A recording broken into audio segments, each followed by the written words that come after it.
मैं बहुत ज्यादा नंबर नहीं लेके आया, सच बताऊं। और संयोग से मैं मेरी लाइफ में मैंने एक ही बार भर्ती देखी, आर्मी की जैसलमेर में रैली में गया।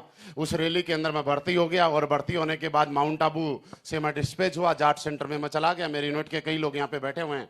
तो जैसे मैं यहाँ पे बोल रहा हूँ कि इस बात को समझ लीजिए, लोग बोलते हैं कुछ समय के बाद लोग इस काम को छोड़ के क्यों भाग जाते हैं, क्योंकि उनको इस काम में मजा नहीं आता, इस काम में उनका आनंद नहीं आता। अब लोग मुझे बोलते हैं कि आप नौकरी बीच में छोड़ के फिर क्यों आ गए। मैंने कहा यार मुझे मजा नहीं आया, मुझे आनंद नहीं आया उस काम में। क्योंकि मैं जब बैठता था मुझे लगता था कुछ और करना चाहिए, मुझे लगता था ऐसा करना चाहिए। और दोस्त आज भी अगर आप करना चाहते हो तो आपको एक चीज बता रहा हूं, जब आप लोगों के पास जाते हो लोग हमेशा एक बड़ा शानदार सा डायलॉग आपके ऊपर मारा करते हैं। और वो डायलॉग ये है कि बेटा ये काम बच्चों का खेल नहीं है। ऊपर वालों क्या बोलते हैं कि बच्चों का खेल। और मैं आज आपको बता रहा हूं कि इस इंडस्ट्री में अगर आपको कामयाब होना है तो लिख के ले जाना, ये बच्चों का ही खेल है, ये बड़ों का काम नहीं है साहब। बच्चा और बड़ा कौन होता है, आप इस बात को समझिए। बच्चा कौन और बड़ा कौन? बच्चा वो जो सीखना चाहता है, बच्चा वो जो जानना चाहता है। बड़ा कौन? बड़ा वो जिसको लगता है मैं जान गया, बड़ा वो जिसको लगता है मैं कुछ सब कुछ सीख गया।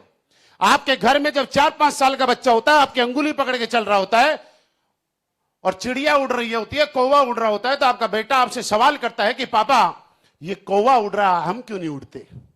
साल का होने के बाद हमें लगता है कि हमें सब कुछ मालूम है, हमें सब कुछ आता है, हम सब कुछ जान गए हैं। और वो 4 साल का बच्चा सीखना चाहता है, वो जानना चाहता है, वो समझना चाहता है, अपनी नॉलेज को बढ़ाना चाहता है। इसलिए मैं कहता हूं बच्चा वो जो सीखना चाहता है, बच्चा वो जो जानना चाहता है, बच्चा वो जो अपनी नॉलेज को बढ़ाना चाहता है। आप मुझे बताइए कि ये बड़ों का खेल है कि बच्चों का खेल है? आज के बाद बड़ा बनना है या बच्चा बनना है? जब तक आप सीखते रहोगे, 80 साल की उम्र में भी अगर कोई सीख रहा है तो वो बच्चा है। अगर 10-15 साल की 20 साल की उम्र का भी कोई बोलता है कि मुझे सब कुछ आ गया, अब मुझे सीखने की जरूरत नहीं है, तो आप समझ लेना आप बड़े हो गए हो। और ये बड़ों का काम नहीं है, ये बच्चों का काम है साहब।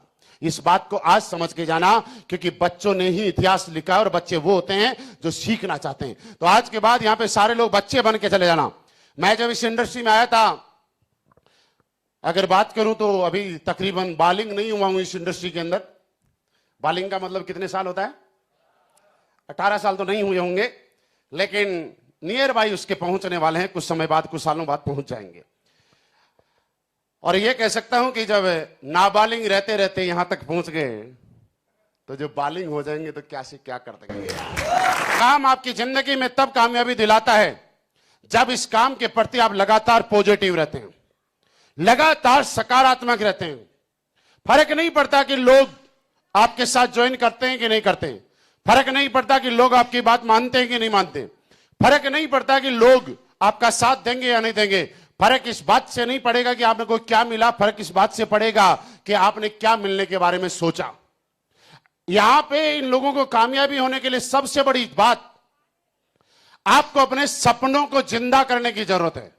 देखिए, याद कीजिए आज वो सपने कहां गए जब आपकी उम्र 15 साल, 16 साल, 14 साल, 13 साल की उम्र में थे हम लोग। और हम लोग कोई मूवी देखा करते थे और मूवी के अंदर एक सीन आया करता था, किसी के बंगले के बाहर बढ़िया सा गार्डन है, झूला लगा हुआ है, स्विमिंग पूल है। तो हम लोग सोचा करते थे कि ऐसा बंगला मैं भी बनाऊंगा 15 और 16 साल की उम्र में, राइट।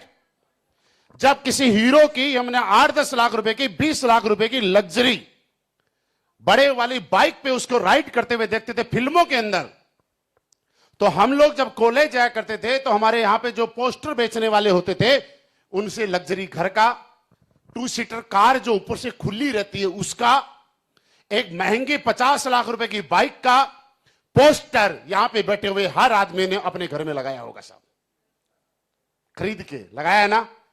लेकिन क्या हुआ, 16 साल, 17 साल, 18 साल के बाद मम्मी पापा की एक परेशानी बढ़ी कि आखिर हमारा काम इस बच्चे को 18 साल का करना था, हमने कर दिया, अब तो नौकरी की तरफ चल। जब हम लोग नौकरी की तरफ गए, अपने किसी भी व्यापार की तरफ गए, चाहे वो प्राइवेट हो, सरकारी हो, कुछ भी, उसके बाद हमें समझ में आया कि पूरी उम्र की जो सैलरी है और पूरी उम्र अपर्च करने के बाद मुझे 50 लाख रुपए की मिलेंगे, और जबकि 50 लाख रुपए की बाइक का तो मैंने एक पोस्टर लगा रखा है। मैं जो गाड़ी का मैंने पोस्टर लगाया होता है, बाद में उसको गूगल पे जब सर्च किया, और आपको मैं बताऊं कि हम में से ज्यादातर लोगों ने आज तक सर्च ही नहीं किया कि वो जो बंगला का पोस्टर लगाया था उसकी रियल कॉस्ट क्या थी। जब गूगल पे खोल के देखा 10 करोड़, 12 करोड़, 8 करोड़, 5 करोड़, तो हमें लगता कि ये हमारे बस की बात नहीं है। और धीरे धीरे धीरे धीरे 16 साल के सपने 32 साल, 35 साल और 40 साल के अंदर आते आते हमारे खत्म हो गए। हम लोगों ने ये सोचना शुरू कर दिया कि कैसे जैसे महीना निकल जाए, 20 तारीख आ जाए, 20 के बाद 5 दिन किसी से उधार मांग के गुजारा कर लेंगे, अगले महीने सैलरी मिलेगी, पैसा आएगा तो पिछले महीने का खर्चा चुक जाएगा, फिर कुछ पैसा बचेगा, उससे अगले महीने का काम निकाल लिया जाएगा। और एक मिडिल क्लास आदमी की परिवार की जिंदगी में नियरली होता क्या है, जब उसका काम अगर बढ़िया से चलता है लेकिन उसके घर में कोई भी शादी, फंक्शन, बर्थडे कुछ भी आ जाए, हर आदमी या तो लोन लेता है या उधार लेता है। मेरी बात से सहमत आप? मैं आज आपको यह कहने आया हूं दोस्त कि आप आज ये सोच के जाइएगा कि ज्यादा मेहनत तो नहीं, लेकिन यार 4 साल अपनी जिंदगी के AWPL को देने के लिए आप आज कमिटमेंट करके जाना। लोग बोलते हैं 4-5 साल पैशन से रखना है। दोस्त, पैशन से आपको रखना है तो उस तरह से, जिस तरह से आप जिस भगवान को मानते हैं, जिसको भी मानते हैं, जिसमें भी आपकी श्रद्धा है, उसके प्रति जितना समर्पित रहते हैं। तो बेकार होते हैं, इनके यहां जाने से कुछ नहीं मिलता, तो क्या उस भगवान के प्रति आप नेगेटिव हो जाते हैं?